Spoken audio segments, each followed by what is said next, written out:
So as you guys might know, we may or may not be known for doing a lot of profile reviews. Those are over on YouTube Shorts.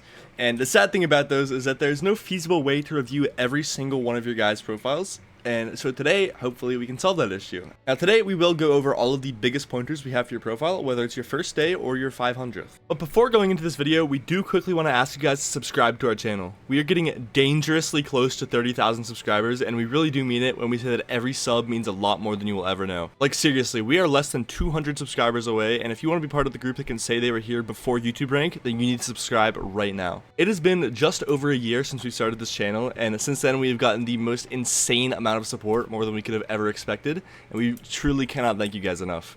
Now, without wasting any more of your time, let's get into the video. First things first, let's talk about coins and how no one really likes to spend them. We've reviewed hundreds of profiles, and a very consistent thing that we'll see is, as an example, a level 200 profile with over 1 billion coins just sitting in their purse. Now let's first mention the obvious. If you have a golden dragon, put the 1 billion coins into your bank and never touch it again. You'll regret every time you touch 1 billion coins in there, and it's better that you just kind of forget that they exist, and they just, you kind of act like it's a payment for your golden dragon. But other than that, every coin should be spent pretty much immediately. There's always some type of gear upgrade that you can do with your coins that you're missing out on, and when you ask these people why they don't want to spend their coins, the majority just enjoy seeing the high purse number, and that's really about it. Now this advice can even be applied to max profiles, because holding your net worth in items will always be better than just having liquid coins. If you are unsure where to spend these coins, some base things that you should look for are obviously first accessories. Now we do have a Discord bot in our Discord where you can run the command /missing to see the best valued magical power per coin spent. So for example, if a talisman is 100,000 coins and it gives you 10 magic power, it'll say it's 10,000 coins per magic power. Now next, you're going to want to make sure that your gears and weapon are fully enchanted and as max as you can make them. Things as simple as tiers 6/7 enchants are very overlooked on weapons, and some people don't even have hot potato books or gemstones on their gear, which is just insane to think that's not a priority to some of you.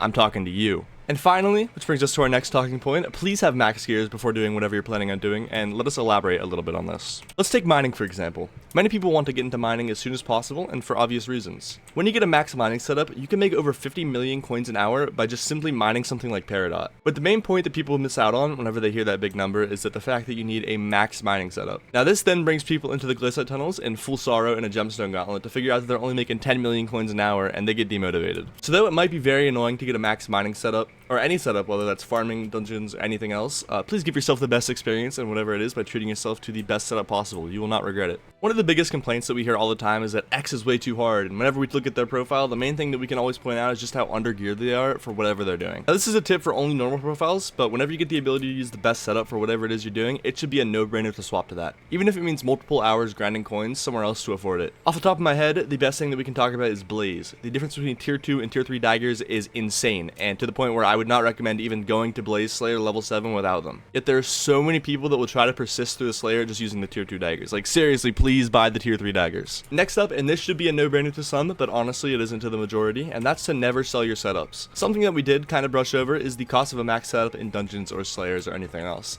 Now the way that most start their profile nowadays is to get a fully maxed farming or mining setup to progress into doing something more fun like dungeons.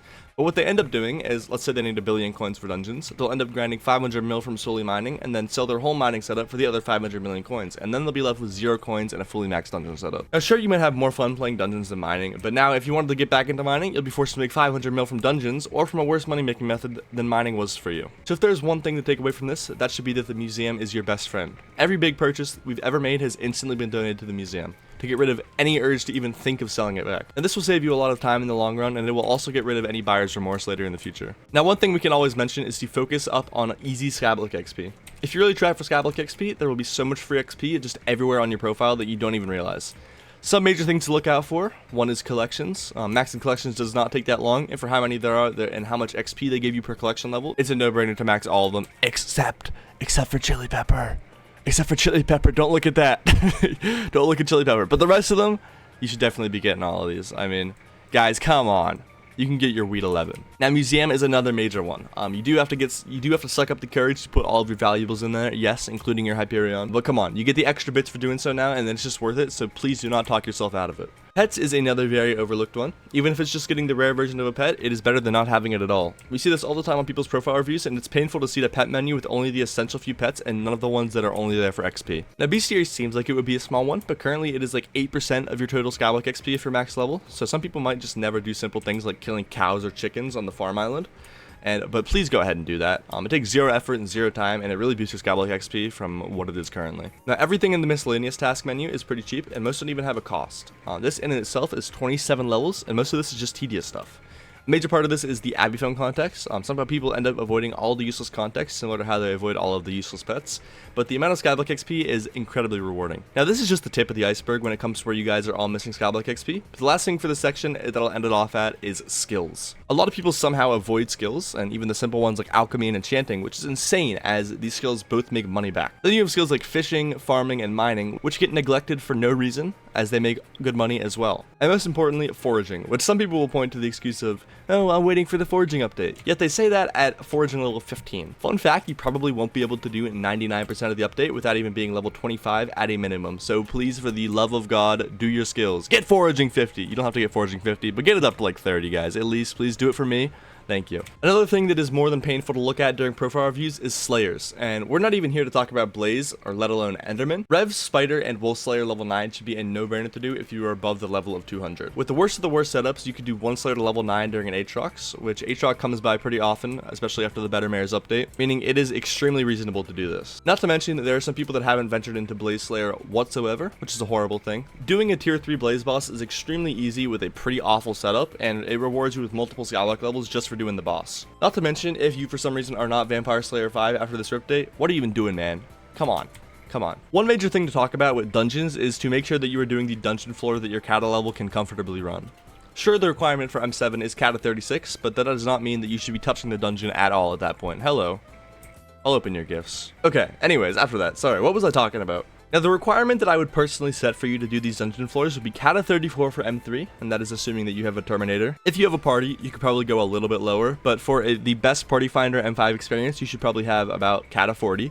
Now, M6, you could get away with at least 44. And with M7, you probably want to get to around kata 47 or 48. I'd say 48 is the best, but 47 if you're really pushing it and you have good gear. Now, again, this is for a good Party Finder experience, as that is where the majority of the player base will find their parties. Yes, you can get away with lower kata levels, and as I said, with a better party, but in these types of parties, you're just getting carried, so you kind of just want to get your kata up. The final thing that could have been mentioned a little bit earlier, but I do think that it deserved its own part in the video, and that is minions. Now, many players neglect their minions, and for some reason, whenever they give you a ton of coins, especially if you're playing Skyblock for years. Now, this isn't going to be some type of minion guide, as so many currently exist, but some easy options that will always work would be sheep and slime, as they rely on NPC costs. Now, it is a steep investment, but over time, you will actually make billions of coins. If you have a stable money-making method, this should be a focus to get minions up and going, and you will see the results pay off pretty quickly. And one quick thing, please get your minion slots up. There are 2 types of people in this game. There's one with every minion unlocked and another with 0 unlocked. Minion upgrades are dirt cheap, especially from tiers 1 to probably 8 or 9. So I would recommend one of the first things that you should do after watching this video is to look at your minions and see which are just the no-brainer cheapest ones to upgrade. But yeah, that is pretty much all for today's video. Now, if you do have any questions still, please feel free to leave a comment. We'll try to reply to as many as possible. Hopefully you learned something from this video that you can use with your own profile today, immediately after watching this video. And hey, if you know someone that needs this, feel free to send it to them. Also, if you are newer to the game, we have a ton of videos on our channel that can help you out in your progression.